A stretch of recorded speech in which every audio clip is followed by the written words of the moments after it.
Australian Catholic University graduation. Graduates proudly wore their mitre boards. Why do I doubt that that journalist was a graduate?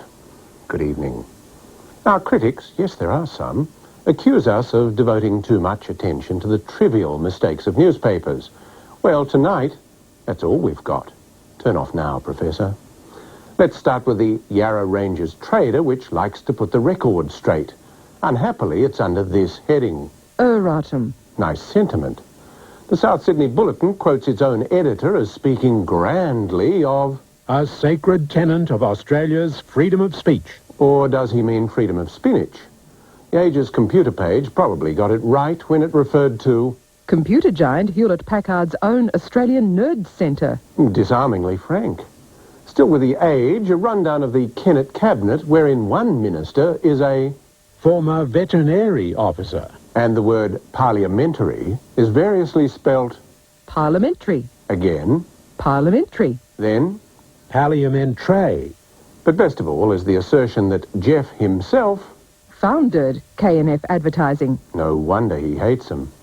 Heather de Groot in the Courier Mail told us of a fire driving people. From the boudoirs of their den of inequity. It's so unfair. Kelly Burke produced something similar for the Sydney Morning Herald, A few expatriates. Quislings. In the same paper, a film review written by Mrs. Malaprop. Fear and the antisocial behaviour it elicits.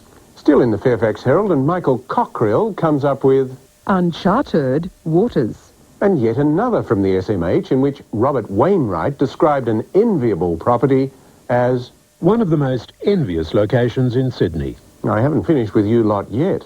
Next time, try moan. Mowed down at sea.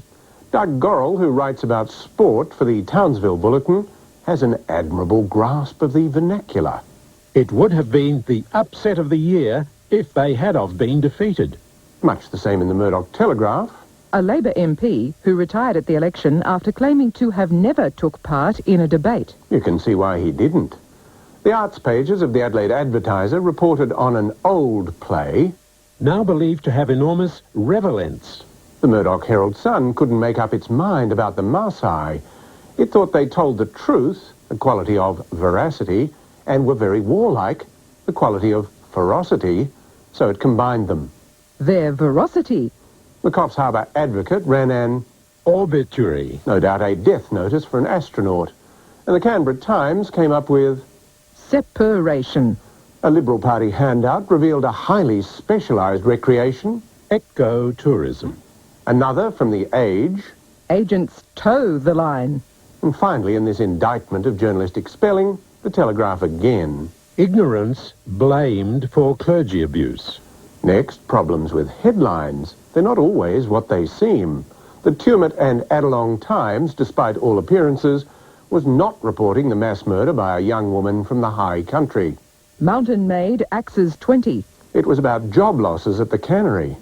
And when the Kangaroo Island paper, The Islander, front-paged, 90 die in horror smash. the story was that 90 sheep and pigs were killed. Darwin's NT News promised a feature on, Blood and lust. but it was only about a rodeo. Blood and dust. A special breed.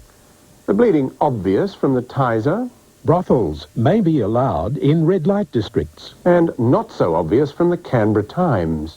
Howard committed to museum. Could be worse. The Townsville Bulletin's on the rednecks side, Bravery award likely for shooting hero. and from the same paper, one of those redundant tautologies. Nostalgia for the past. The Catholic Life newspaper reports a subterranean place of worship. St Patrick's Cathedral, Parramatta, razed to the ground. The Innisfail Advocate, Forgerer denied diplomas. the West Australian, which doesn't make sense. Caught in double probes backflip. No comment on the next one from the Newsmail at Bundaberg. Motion passed on toilet. When a man who once donned a costume as Fat Cat for street promotions was busted for possession of some green vegetable matter, you could trust the Tiser to make the most of it. Fat Cat drug raid. Let's move on to the advertising columns. Sadly, there's a position vacant for a Domestic Violence Development Officer. Do we need it developed any further? Here's one seeking work. A dangerous tree expert. No thanks, we prefer the safe ones. Refreshing truth in a used car advert. Workshop tested and won't last the weekend. Next one's from the Canberra Times, where the public servants are getting dusty. Person required to clean small offices. The classifieds in the Toowoomba Chronicle offer, Aged pensioners, $45, delivered. and the Christadelphians have become mercenary. World history revealed by Daniel the Prophet. The Sydney Indonesian paper, Warta Berita Akila, advertises the best of both worlds. Praise and worship. Enough of that. And on to journalistic howlers. Malcolm Holland writing in the Sunday Herald Sun about Hitler's wartime plan. To dismantle the famed Nelson's column in central London and move it to Berlin. Horatio Nelson, according to Mr. Holland, was The British admiral who defeated the Spanish Armada at Trafalgar in 1805. That's before the French arrived. Rex Jory can match that. He deplores that Australians, Were bound to the tales of Britain. for example, the well-known British story that William Tell, whoever he was, shot an apple from his stupid son's head with an arrow. Jory's no dumber than his paper's editorialist who described the antagonists in World War II as Churchill, Roosevelt, de Gaulle versus Hitler and Stalin. most impressive. Mark Drummond in the West Australian botches Australian history. Australia's first historic gold rush in 1885. So much for all that trouble in Victoria in the 1850s. Carolyn Cummins of the Fairfax Herald also fails history. Charles Kingsford Smith founded the Queensland and Northern Territory Airline Service. No, he didn't, and that's not the proper name either.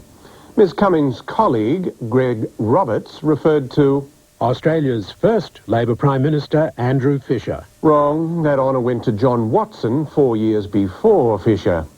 Peter Wilson in the Weekend Australian with a lovely howler that wouldn't please Oliver Stone. Despite the best efforts of filmmaker Oliver North, Nixon's reputation is higher than even in 1972. The Age confuses Mandy Rice-Davies with Christine Keeler. As Ms. Christine Keeler said of another claim at another time, he would, wouldn't he? Jane Joes, advertiser columnist, confuses fish with fatwas. Author Salman Rushdie. And again in The Age, Don Edgar dimly recalls a bit of J.D. Salinger. Like Holden Crawford of Catcher in the Rye. Collingwood was his name, or was it Caulfield? I regret this howler from the Adelaide Sunday Mail is anonymous. The Jane Austen classic, Jane Eyre. Nearly as good as this effort in the West. Don Quixote with Cleese in the title role and Williams as his sidekick, Pancho Villa. Simon Yeaman in The Tiser. Held in Melbourne, the 120-year-old stall gift is one of the most famous foot races in the world. And the Melbourne Cup is run in stall. Richard Glover, who specialises in domestic trivia in the Fairfax Herald, trots out his show business ignorance. The old Three Stooges baseball routine about who's on first base. Try Abbott and Costello. The Herald crosswords neo-colonialism showing. The clue? An island of Indonesia. Their answer? Timor. So, their geopolitics stinks, they can't spell, and their general knowledge is woeful. What about journalists' numeracy? Much the same. Tim Hilferty in the telly. Rain was falling at the rate of 150 millimetres an hour, which means if this rate continued for 1 hour, 150 millimetres of rain would fall. At least. Kelvin Bissett, same paper. The flagfall will increase from $2 to $3, a 33% rise. If not more. The Tiser reckons, A typical southeast woman can expect to bear 2.455 children. however unsatisfactory she may find it. The Geelong Independent reporting on a fishing contest. 900 fish were reeled in, ranging from a 20-gram flathead to a 162-kilometre blue shark. The Griffith Area News confirms that kilometres are a measure of weight. A plan to import 750 kilometres of cannabis to Australia. So much for number skills. This next group bespeak problems with quality control. The Herald Sun tells us a policeman, Urged people not to mix alcohol and drinking. while the Sunday Examiner promises cats will be seriously out of pocket if they stray.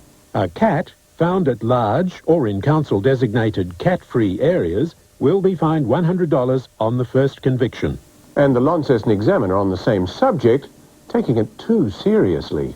Thousands of Tasmanian pet cats could be executed. Mike Coward writing about cricket in the Weekend Oz with a paradox.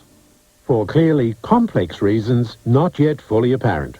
The Sunshine Coast Daily didn't have a photo of beefeaters to illustrate this caption. Beefeaters. The panic over mad cow disease has struck at the heart of English dining. So what did they use? Guards. And the Canberra Times has lost all its old pictures of Bob Menzies, so for this caption, former Prime Minister Robert Menzies was behind Canberra's development. They used a snowman. The eyebrows were about right, though. Lisa Olsen of the Fairfax Herald says she's seen people quaffing canapes. But I doubt it. Robert Luzetich should have studied English. When he died of brain cancer last week, aged 44, Sampras was too devastated to speak publicly. The North Shore Times reckons that old joke is true. People have been charged with stealing and climbing the harbour bridge. Bill Harcourt wrote for the Ballarat Courier about the daughter of a Brazilian mining magnate who died in childbirth. And Jonathan Chancellor, publicist to disgraced property developers, reported that a woman made $20,000 when Tim Goodman auctioned her contents. Finally, the rude bits. The Whyalla News runs an explanation of cricket's leg before wicket rule. The point of impact is in a straight line between wicket and wicket, even if above the level of the balls. The pictorial editor at the Wagga Daily Advertiser didn't look closely enough at this picture. The Northern Rivers Echo's gig guide featured Guy Leach plus swimsuit slags. And the Herald Sun runs a correction.